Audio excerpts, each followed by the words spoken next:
Good morning, dear students. Today we are going to start chapter number 8 of our MP Board Social Science book, that is National Opening and Establishment of Political Organization in India. So in this chapter, this is the chapter after the completion of 1857 War of India. 1857 का war जो ख़त्म हुआ, जिसमें India और आप बोल सकते हैं जितने भी लोग लड़ रहे थे, हमने पढ़ा, उनकी हार हो जाती है और उसके बाद इंडिया जो है वापस से वैसे ही लाइफ जीने लगता है। बट इतने बड़े वॉर के बाद, इतनी बड़ी लड़ाई लड़ने के बाद कुछ तो चेंजेस होंगे जो आए होंगे इंडिया में, इंडियंस में या ब्रिटिश के बिहेवियर में हमारे प्रति। So let us see. So what happened after 1857? So British policies towards Indians changed and power transferred from East India Company to British Crown. क्या होता है आपका 1987 तक जो है आपका ब्रिटिश ईस्ट इंडिया कंपनी जो थी वो राज कर रही थी इंडिया पे। उन्होंने जो है मोनोपोली ले रखी थी ट्रेड की और पूरा एडमिनिस्ट्रेशन चलाने की। बट आफ्टर 1857 एक मैसेज आता है इंग्लैंड में कि कुछ तो यहाँ पर गलतियाँ कर रहा है हमारा कंपनी, कुछ तो वहाँ के लोगों को दिक्कत दे रहा है, जिसके कारण इतना बड़ी लड़ाई हुई है वहाँ पर। इसीलिए 1857 के बाद जो वहाँ की क्वीन विक्टोरिया होती है, उनका एक एग्रीमेंट साइन होता है और वो सारी की सारी पावर्स जो है ले लेती है ब्रिटिश ईस्ट इंडिया कंपनी से। No more annexation of Indian territories, ठीक है। तो एक पूरा का पूरा एक डॉक्यूमेंट साइन होता है जिसमें सब लिखा आता है कि अब हम लोग जो है पावर ट्रांसफर कर रहे हैं, अब कोई भी एनेक्सेशन नहीं करेंगे हम इंडियन टेरिटरीज का, मतलब आगे इंडियन टेरिटरीज को और नहीं जीतेंगे। और भी इसमें काफ़ी सारे चेंजेस आते हैं 1857 के बाद कि इंडियंस और यूरोपियंस में इक्वालिटी बनाए रखेंगे हम लोग, ऐसे कुछ बातें होती हैं उसमें। A need of change and reforms in social and political sphere was needed. As a result, many social organizations started forming in India. और इंडियंस में ये जो इंडियंस पॉइंट ऑफ व्यू से ये चेंज लिखा है मैंने, कि इंडियंस को भी लगने लगा कि अब हम लोग जो है कुछ ना कुछ हमें चेंज लाना पड़ेगा, क्योंकि हम लोग जो है हमारी सोसाइटी जो है काफ़ी लैक कर रही है एजुकेशन में, या हम बात करें अदर स्फीयर्स में, साइंस में, टेक्नोलॉजी में काफ़ी हम पीछे हो चुके हैं यूरोपियन से। सो अगर हमें उन्हें हटाना है, हमें उनको उनसे अगर आगे निकलना है, तो हमें उनकी बराबरी तो कम से कम करनी ही पड़ेगी। इसलिए बहुत सारे रिफॉर्म्स जो है चालू हो जाते हैं। सबसे मेन जो लोगों को लगता है उस समय पर, लोग जो थिंकिंग होती है वो ये रहती है कि सबसे पीछे जो इंडिया को कर रहा है वो इंडिया का सिस्टम, जो कि हिंदुज़म में काफ़ी प्रेवलेंट था उस समय पर। तो मेन फोकस उस समय जितने भी लोग आते हैं आपके उनका कास्ट सिस्टम पे ही रहता है। A sense of equalness and nationalism arose among people, तो लोग जो है काफ़ी सब एक साथ ही, हमने याद करो आपने पढ़ा था चैप्टर जो उससे पहले हमने किया 1857 में, कि ब्रिटिश लोग क्या करते थे, सबको एक साथ लूटते थे। तो उस समय जब 1857 का रिवोल्ट हुआ, तो सब लोगों ने एक साथ ही रिवोल्ट किया ब्रिटिश के खिलाफ, क्योंकि सब लोगों को लगता था कि ब्रिटिश ही इकलौती ऐसी चीज़ है और ब्रिटिश एम्पायर हम सबको एक जैसा एक साथ ही अगर वो कर रहा है, दिक्कत दे रहा है, तो हमें उसको ही हटाना चाहिए। To fight British Indians lag behind in many fields. One important topic was education, which was needed to be imparted to the Indians. और बहुत सारे सोशल रिफॉर्मर्स को यही लगता था कि एजुकेशन जो है इंडिया में काफ़ी ब्लैक कर रही है, काफ़ी पीछे चल रही है। हम लोगों ने इतने सालों से ना ब्रिटिश ने ध्यान दिया, ना हम लोगों के राजाओं ने ध्यान दिया था, इससे पहले मुस्लिम, खासकर मुस्लिम किंग्स ने इतना ध्यान नहीं दिया था एजुकेशन पर। सो हमें जो है उस पर वापस से फोकस अपना डालना चाहिए। सो रीजन्स ऑफ नेशनल इंटीग्रेशन। उसके बाद क्या हुआ ऐसा इंडिया में कि 1857 की लड़ाई तक जो है इंडिया एक नहीं हुआ था, पर 1857 की लड़ाई के बाद एक नेशनल इंटीग्रेशन, मतलब एक राष्ट्र भक्ति और राष्ट्र प्रेम की भावना जागने लगी इंडिया में। ऐसा क्या हुआ? So there were some political reasons.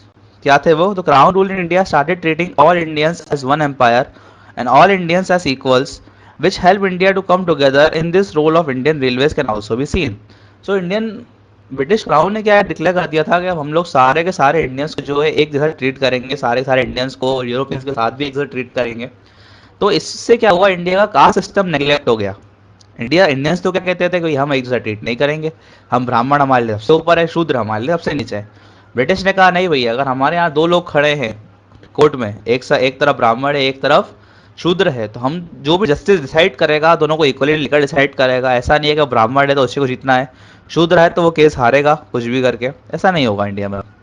तो कास्ट सिस्टम जो चाहते थे रिफॉर्मर्स खत्म हो, वो ब्रिटिश खुद मदद कर रहा है खत्म करने में उनके लिए। Religious and social reasons. Indian leaders like Raja Ram Mohan Roy, Swami Dayanand Saraswati started pioneering a sense of pride among Indians by telling about the greatness of Indian culture and history.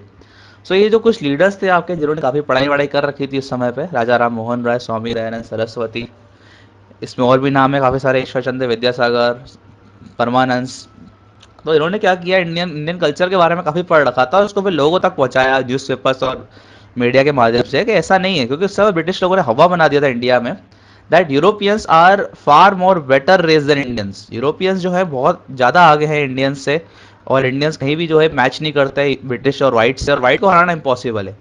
तो उन्होंने बताया कि ऐसा नहीं है भाई, इंडियन सोसाइटी जो है, आप इंडस सिविलाइजेशन आपने बताई और बहुत बड़े बड़े किंग्स बताए, मॉडर्न एम्पायर के बारे में बताया कि इंडिया में उससे पहले जब ब्रिटिश और यूरोप में कुछ नहीं हुआ करता था, तब इंडिया एक बहुत ही बड़ा एम्पायर हुआ करता था। इंडिया का कल्चर बहुत ही बड़ा है, बहुत ही स्टैब्लिश कल्चर था वर्ल्ड में, और इससे महान कल्चर दुनिया में कहीं नहीं है। तो इससे लोगों में जो है एक भावना जागी कि यार हम इस धरती के रहने वाले हैं जहाँ इतने बड़े बड़े लोग पैदा हुए। Western education, education imparted by Indians, British education imparted by British helps in making Indian minds think and know how what has happened with them in the past years, and also tell others about the harsh impact of being a colony. So इससे पहले क्या होता था, लोग Indians पढ़े लिखे नहीं थे, उनको पता ही नहीं हो रहा कि ब्रिटिश लोग क्यों कर रहे हैं ऐसा, ये हमें ऐसा क्यों कर रहे हैं, लूटना क्या होता है और एक कॉलोनी होना क्या होता है। पर उसके बाद जब ब्रिटिश ने थोड़ा बहुत ध्यान दिया पढ़ाई लिखाई पे इंडियंस की, वो भी वेस्टर्न मॉडल पर, तो बहुत सारे लोग जो है आपके जैसे राजा राम मोहन राय, स्वामी दयानंद सरस्वती, ये पढ़कर आए और पढ़ के इन्होंने पता लगाया कि कैसे ब्रिटिश लोग हम पे राज कर रहे हैं और कैसे इन्होंने इंडिया को लूटना स्टार्ट किया है। और ऐसा उन्होंने पता लगाने के बाद दूसरे लोगों को ही बताया कि ब्रिटिश जो है, हमारी सबसे बड़ी दिक्कत की जड़ जो है हम नहीं, वो ये हमारा ब्रिटिश राज है। और जो हम जो कॉलोनी के अंदर जी रहे हैं, सबसे बड़ी दिक्कत जो है इंडिया में आज जो आ रही है, वो इन्हीं के कारण आ रही है। इम्पैक्ट ऑफ मीडिया न्यूज़पेपर, अब बाकी लोगों को बताने का और लोगों को जो है नेशनल इंटीग्रेशन या लोगों को जो है अपना आइडिया बताने का सबसे बड़ा तरीका क्या होगा आपके लिए, that is media and newspapers. Media और न्यूज़पेपर के जरिए ही आप अपना आइडियाज फैला पाएंगे यहाँ से वहाँ।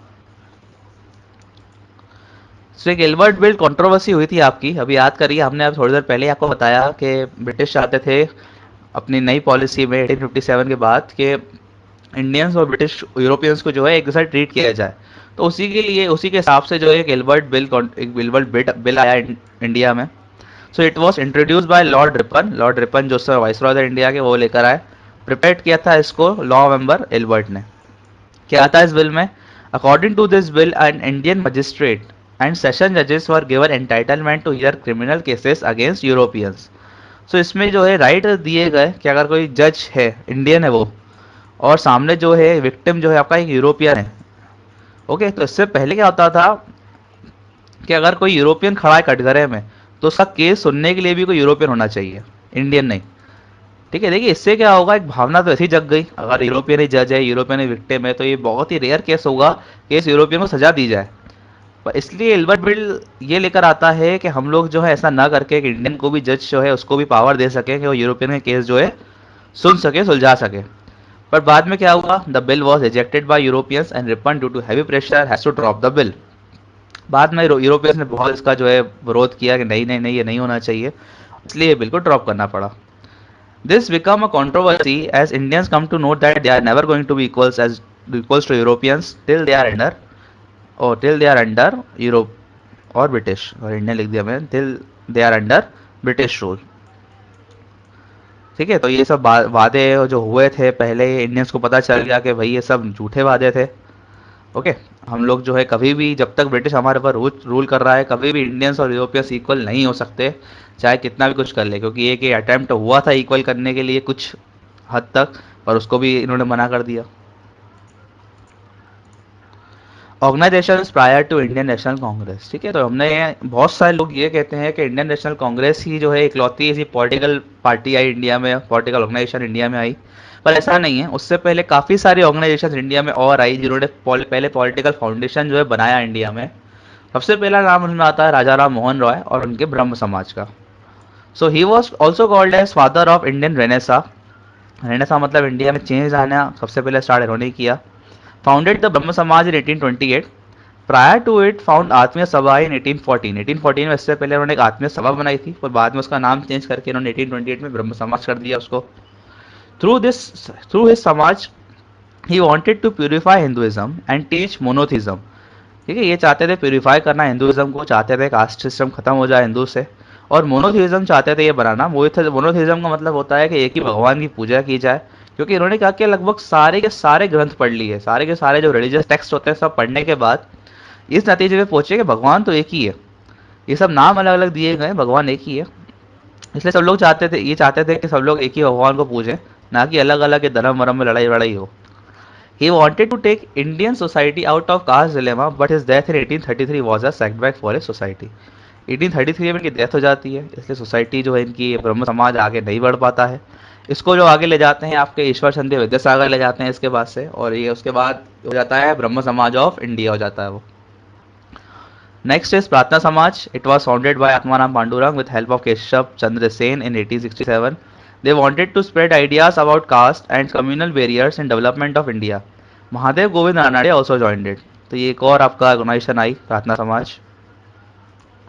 दयानंद सरस्वती एंड आर्य समाज के फाउंडर दयानंद सरस्वती, इनके जो गुरु हैं उनका भी काफ़ी नाम चलता है, रामकृष्ण परमानंद, और उनके भी नाम पे एक परमानंद मिशन था। So it was founded in 1875 in Bombay. Swami wanted to spread idea of classless and a united India. He gave the slogan back to Vedas. ये चाहते थे कि क्लासलेस इंडिया हो, मतलब कास्ट वास्ट सिस्टम खत्म हो जाए, इंडिया यूनाइटेड हो जाए, और इन्होंने स्लोगन दिया बैक टू वेदास, वापस चलते हैं और वेदास में जो लिखा है उस चीज़ को फॉलो करते हैं। He also wanted to purify Hinduism. Education was also an important issue for them, as they established Dayanand Anglo-Vedic College in Lahore in 1886.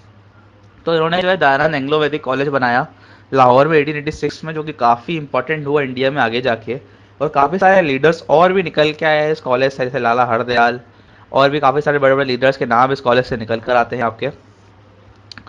देव समाज bye Shiv Narayan Agnihotri, Dharma Sabha by Radhakant Dev, theosophical society by madam Blavatsky and colonel Olcott. तो ये कुछ societies के नाम हैं, और भी काफ़ी सारी सोसाइटी इस समय फॉर्म हो रही थी इंडिया में। और इसके बाद आपका जो मेन सोसाइटी आएगी वो हम पढ़ेंगे आगे।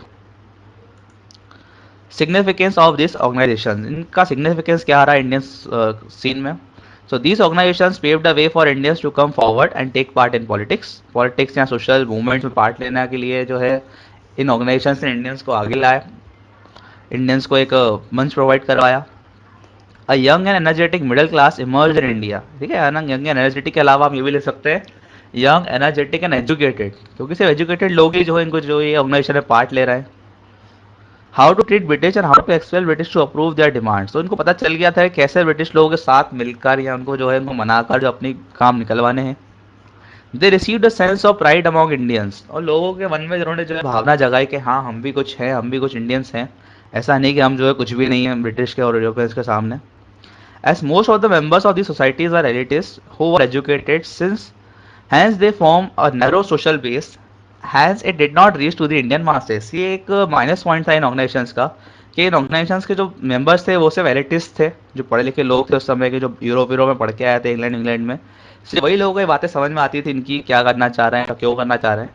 अगर उस समय की इंडिया की बात करें, एक नॉर्मल सिटीजन इंडिया के कोई एक नागरिक की, उसको आप बोलोगे भैया कास्ट सिस्टम मत मानो, तो वो आपको मार देगा, आपको आपसे लड़ने बैठ जाएगा, ऐसे कैसे नहीं मानूं भैया, मैं तो खुद ब्राह्मण हूँ। तो ये चीज़ें समझ में आना उस समय के लोगों के लिए बहुत मुश्किल था। ये चीज़ें उनको समझ में आती थी जो एलिटिस्ट थे, जो पढ़ लिख के आए थे कि यार ये गलत चीज़ है। So to overcome this idea, so to overcome this India needed a more big organization. India को एक बड़ा ऑर्गेनाइजेशन चाहिए था जो सब लोगों को जो एक साथ लेके चल पाए, जो मासेस थे इंडिया के, जो आम नागरिक वो भी उस ऑर्गेनाइजेशन में आए, which can reaches to the Indian masses and ignite the Indian nationalist movement. और इंडियन नेशनल मूवमेंट को जो आगे लेकर जाए, ऐसे ऑर्गेनाइजेशन की जरूरत थी। तो हैंस कम दी कांग्रेस इन सीन। सो इसलिए इंडियन नेशनल कांग्रेस जो है काफ़ी बड़ी ऑर्गेनाइजेशन बन के आएगी आगे इंडिया के सीन में। तो इंडियन नेशनल कांग्रेस जो आपके चैप्टर में अभी इसके बारे में बहुत कुछ लिखा हुआ है, मॉडरेट्स और एक्सट्रीमिस्ट, अभी भी काफ़ी कुछ है। बट मैं ये सोच रहा हूँ कि इंडियन नेशनल कांग्रेस पे जो है एक बहुत बढ़िया सा एक full chapter Indian National Congress पे बेस करके बनाया जाए। सो इन द नेक्स्ट वीडियो आपको इंडियन नेशनल कांग्रेस पे पूरी एक सीनिक वीडियो मिलेगी, किसने बनाई कांग्रेस, कौन कौन से इसके सेशन हुए, कहाँ कहाँ पर हुए, कौन कौन ने इसको सेशन में पार्ट लिया, कौन प्रेसिडेंट था, क्या इंपॉर्टेंस रहा सेशन का, और इसको बिल्कुल हम लोग एंड तक ले जाएंगे, इंडियन फ्रीडम तक देखेंगे कांग्रेस ने क्या क्या हरकत और काम की है। So in the last, thank you for watching this video, keep updated. आगे हम लोग इंडियन नेशनल कांग्रेस के बारे में अच्छे से एक वीडियो बनाते हैं, इसमें कवर करते हैं तो काफ़ी शायद बड़ी हो जाती है video. So in the last, thank you.